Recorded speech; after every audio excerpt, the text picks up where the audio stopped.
I just like, yeah, I'm trying to think of like how I remember it, but I just feel like it just seemed normal. It didn't seem that crazy. No. But maybe because it was... Were you scared ever? I never really had the thought of you like not making it, you know? I feel like... That's fair. We were so young. No? We were so young, so I'm trying to remember, but I never was like worried about you not coming out the other side. Oh, I feel okay. like. Yeah, that's good though. So like, do you probably remember it very vividly? I do, yeah. And even like, more so, like the memories like become more vivid, like as I relearn stuff. And experience it in school and stuff. Yeah. Yeah. You're probably like, oh, that's why this happened, and that's when this happened to me, that's what they were doing. But what was like the first, like, how I knew you were like having tummy troubles, but you went to the hospital because of why for your first time? Well, during, like, I played a lot of basketball before all that happened, like, and I remember being at practices and halfway through always getting like super nauseous and like having to go throw up for whatever reason and just being like spooked and always feeling sick. Just the feeling of being sick. Like flu sick? Or is it like stomach sickness? Like stomach sickness. Okay. Like you're gonna poo your pants or you're gonna puke? Like I'm gonna puke. Okay. And I never really knew why, and I always thought it was just because like I didn't drink enough water, I was dehydrated while I was playing, like different stuff like that. So just like ignored it. And then right before the first day of grade 8, Shelby died. Like stressful trigger. So after that, it was just downhill. Like I remember even like the second day of school, like I had to go home sick because I was hurting so bad. Yeah, it was like pain, like stabbing pain or like like excruciating pain. And I remember not being able to move for like a week, and then finally going to the doctor, and they thought I had beaver fever. Beaver fever? Oh, from like a lake? Yeah, from like it's like from gross water. Okay. That's so they thought I had that, so they treated me for that. Okay. And like... Was it probably antibiotics or something? I'm not sure. Yeah, I think it would have been antibiotics. I don't even know. I don't remember. But it was like working, and I felt a bit better. I don't know if it was a like placebo, like just in my head. Yeah. But then it all came back. Yeah. And it was like really, really bad. Yeah. So I don't remember what. Okay. Like just bad pain, or it was just like. Yeah, like very severe pain. So then they referred me to a specialist, a GI specialist, and then I met that doctor, and they did a scope, like an endoscopy, colonoscopy, and then that barium swallow thing. Where you do they still do that? Okay. Yeah, so it's like this chalky stuff, and you swallow it, and you lay on this like kind of similar to an X-ray, and they can see like where it stops. Like, oh really? Flowing through me. Oh, because then there would be like a blockage or some sort of like restriction. Okay. So that's one of the ways that they like diagnosed it as Crohn's, is like seeing that it was completely blocked with inflammation. Yeah. In multiple spots. Okay. So then I'm assuming at that point, like that's stopping the food from getting through here. Yeah. So is that why it's causing you to throw up? I think that could have been part of it. Yeah. Like gas, like just it all. Yeah, that needs to go somewhere. Yeah, that probably was a big part of it, actually. Thinking about it, it's slowly constricting over time. Yeah, I didn't really can't get out. Then I'm like, oh, and then you're not getting any like nutrients. So that's probably when you started like. I feel like I remember eating like a twig. Yeah. Oh yeah. My God. I went from like 150 pounds to like 90. Yeah, it was crazy. In like a month. I feel like that's so common for people with Crohn's and colitis. Hey, like up and down. Yeah. I remember that happened to my dad. Like he was like. It's like normal weight, and then when he first got diagnosed, he was like so like a twig also. So it's just crazy. But okay, so you were 14, 13, were we 14? That was 13. 13, and then so they diagnosed you, and then they were like, you have to stay in the hospital. When did it go to that point where because you were like missed so much school? They diagnosed me around the end of October, but I wasn't admitted to the hospital at that point. I just had went home and had been like trying to go to school. Yeah. And then it was like okay for a little bit, and they tried me on this new drug to like try and get rid of the inflammation, like an anti-inflammatory steroid.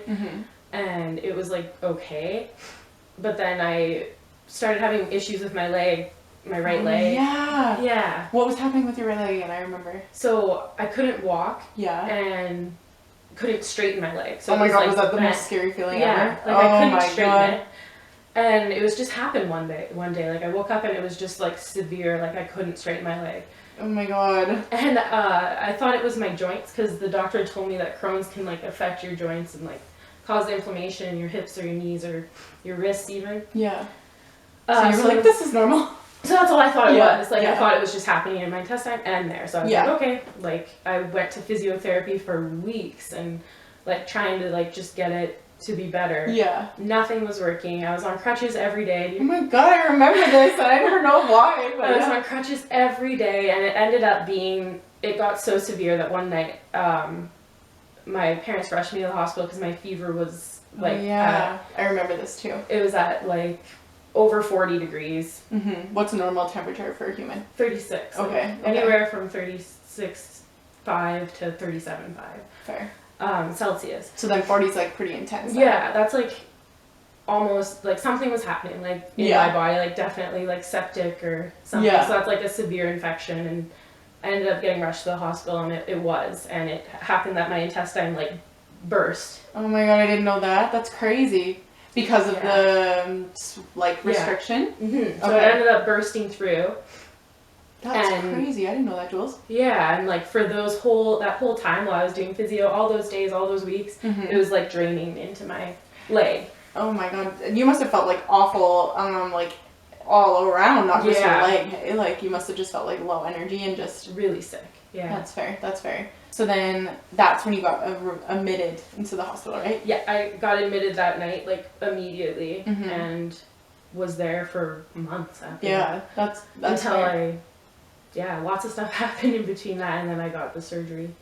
Oh, a lot of stuff happened before the surgery? Mm-hmm. Like what?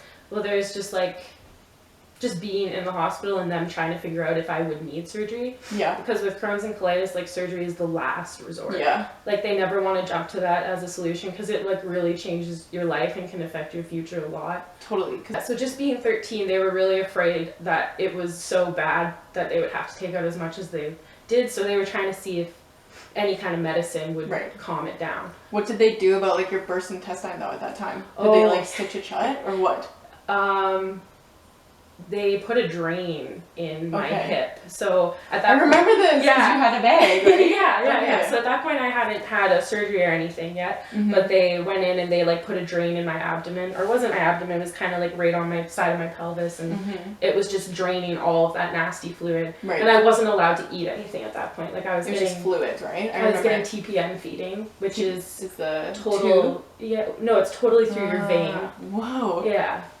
I would have died from that fever and that infection if we didn't go into the hospital. Which is crazy. Yeah. It's crazy. I think it was just like a really hard age. Yeah. I felt like looking into what the disease actually was, like I felt like it was really gross. And knowing now, I'm like, it's not gross. Like so many people have to deal with this. Yeah. And I know that now, but back then I was like, no one's ever gonna like me. Like this is gross. Like because it's like dealing with bodily functions and like. So I think I was really upset about that. Yeah, and I remember when I was in school and I was feeling sick and my mom would pack me these really healthy lunches and stuff, but I was feeling so gross that I would throw them out every day. Yeah, you didn't even want to eat anything. Yeah, and so I think everybody was really worried about me. So at that point it was like teachers, like the principal at the time, they like pulled me in the office and like had like bags of my lunches that I had been throwing out. Yeah. Oh wow. That I had been throwing out for like the past week or whatever. This was before I was in the hospital. Right. When did they decide that they were going to do surgery? I ended up I went home for my birthday. It was springtime and I had still been in the hospital. And they gave me a PICC line because I had been in there for so long, and when you're in the hospital for a long time, like they have to replace the IVs every week. So it's like if it's long term, like. So how long can a PICC line last? For months. Okay. Yeah. Was it painful? They put it. I was under anesthetic when they put it in. Did they always do that under anesthetic? For kids. Oh, okay. And then that's how you got the clot. Because of the PICC line? Is it common to get a clot because of PICC lines? Not if you heparin lock it properly. Okay, so explain heparin lock. So heparin is like an anticoagulant, like people call it a blood thinner. Right. And that's like its purpose is whenever you're like locking off a PICC line or any kind of like access. What does locking off mean? Like closing it to the outside world? It means that it's not connected to a machine anymore. Like you're not pumping anything. Yeah, you have to heparin lock it. Like you have to push, like for IVs they put saline through and then they'll tie it off. But it's fine because there's not as big as a risk to clot. Yeah. But for PICC lines you have to use heparin, and I didn't know at the time because I'm 13 and we were like so excited to just go home. Oh, yeah. Looked back on it, like she didn't flush it even with saline, so. That's crazy. That's why That's why a clot formed, for sure. Like, I am not susceptible to blood clots. Like, my body doesn't form them, so that's why. Yeah. Does that make you angry? Like, I'm just happy nothing happened. Yeah. Because the PICC line, like, it was draining all the way almost into my heart. Mm-hmm. So if that broke off, like, it's a pretty big chance of dying. Yeah, that's crazy. So then you had swelling, and then who noticed? Like, your mom was like, we gotta take you to the hospital. I think I noticed because I had a tensor Band-Aid wrapped around the site, and it started almost, like, the little threads on the side started, like, ripping. Oh my god. And you probably knew, like, they probably said something to you, like, if you get swelling, maybe? Yeah, or you just knew something was wrong. Oh, it hurt really, really bad. Okay. And then that night they took you to the hospital again? Yeah, my parents rushed me back to the hospital, went back to my room, and the doctor rushed in from home, and he, like, usually when they remove a PICC line, I think they do it, like, more, like, sterile in an area where they can actually, like, kind of see what's happening. But he literally came in my room, and it was midnight, and it was still dark. And he came in from home, rushing in, and he just took off the tensor and ripped it out of my arm. Really? Yeah. Like, it's like he almost saw how swollen it was, and, like, really freaked him out that it could have... Did it hurt?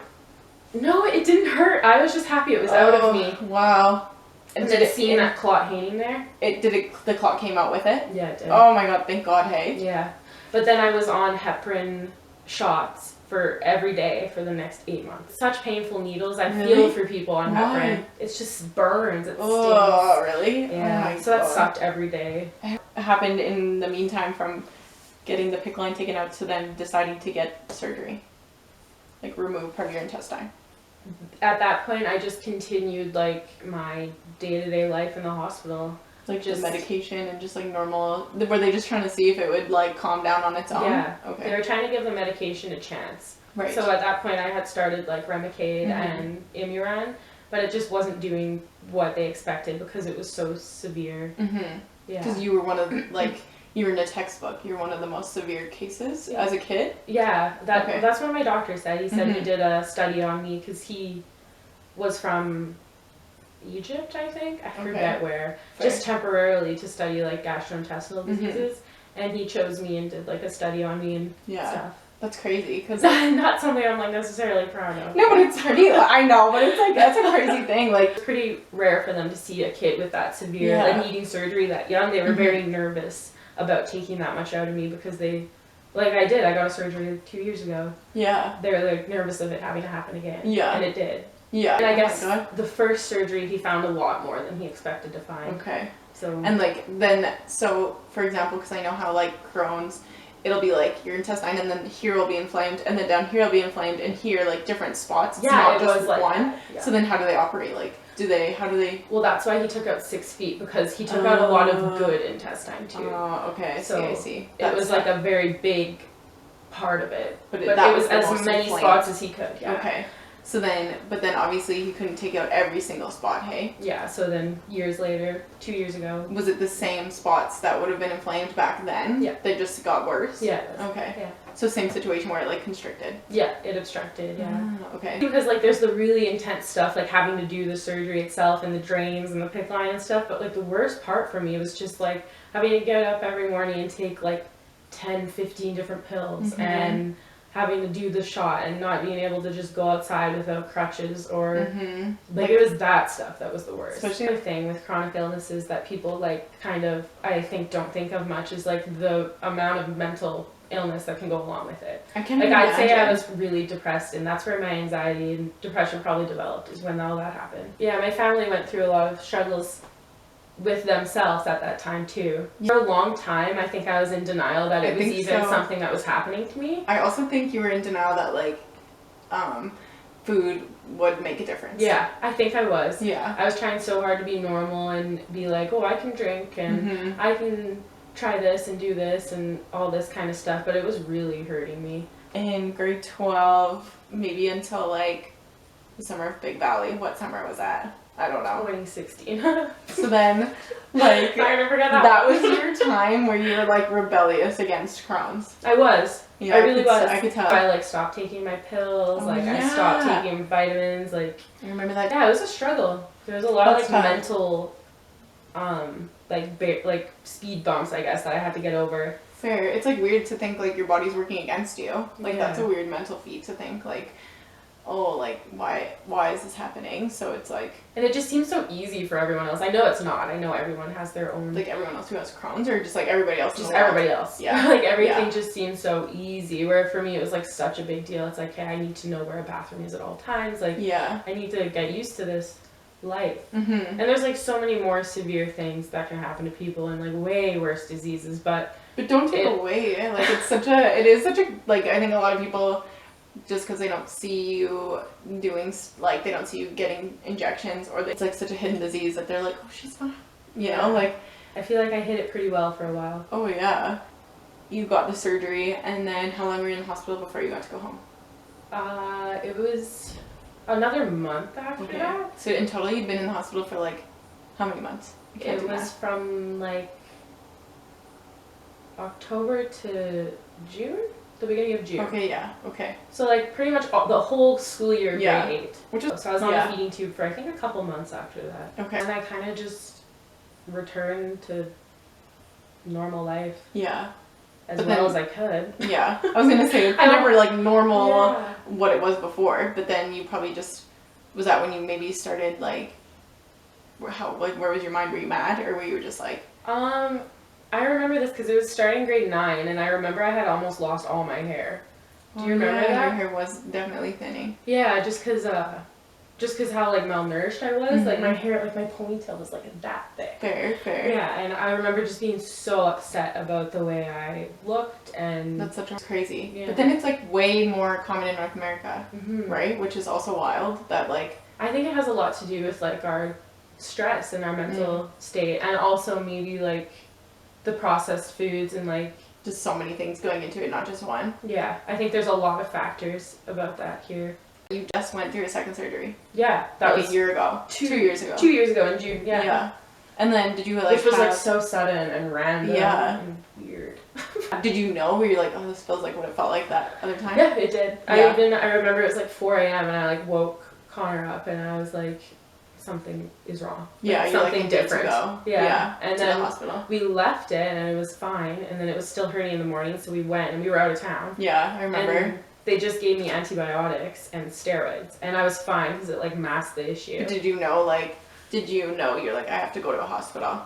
No, in my head I was like, hey, I'm fine, like it must have just been like, I thought it was an infection. Yeah, you probably just didn't want to think of the worst case scenario. Yeah, but then the next day, it was the same pain, and the steroids had worn off, and obviously it wasn't an infection. And we literally, had to get like rushed to the U of A hospital. And then I think you were in surgery like in a couple days. 2 days later. Yeah, which is crazy. And then how much did they take out this time? They took out 3 feet. Okay, so then you still have a decent chunk. Yeah, so there's like half of it missing.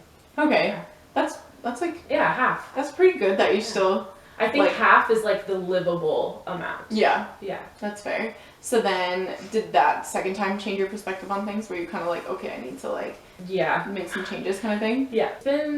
It's been really good. I think it's been the best it's ever been. It's because I'm really terrified of anything else ever happening. So you're just like so cautious with so many things. Yeah, but at the same time, I feel like I'm a little bit paranoid. Which maybe makes you stressed. Yeah, it's a constant. Constantly got to work on it.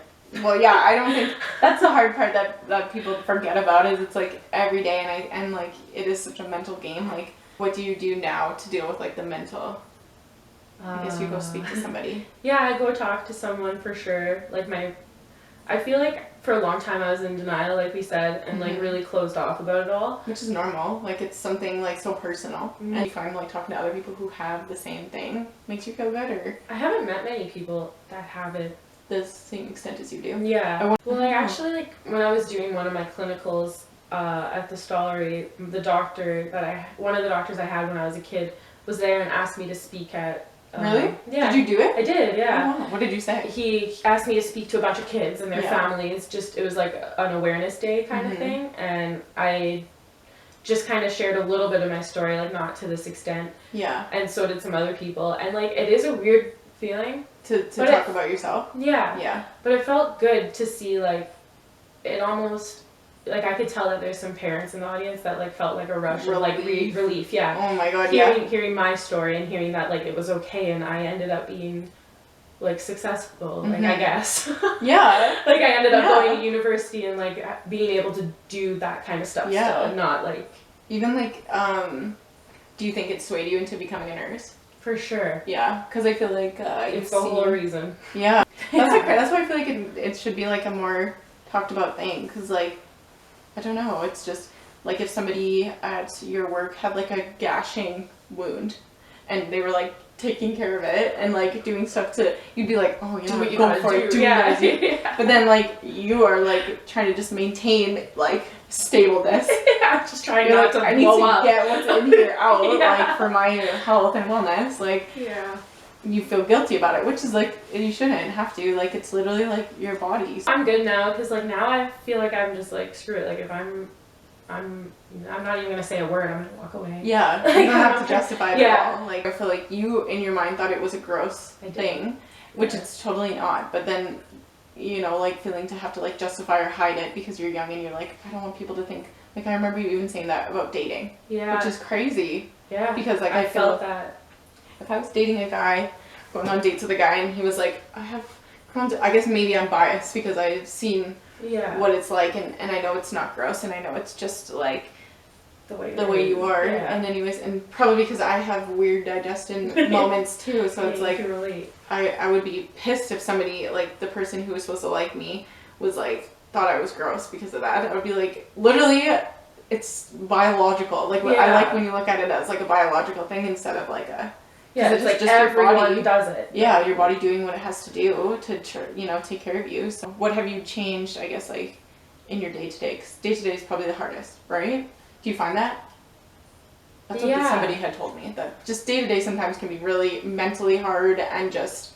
I feel like the silver lining in all of this and the biggest, I guess, positive takeaway from everything so far is that I really, like with everyone, like even like my closest friends, my siblings, I have this new perspective on like you really gotta enjoy life. Yeah, I can see. You really gotta wake up and like enjoy the little things, because like it can change in a split second. Yeah, with like no warning. Zero warning.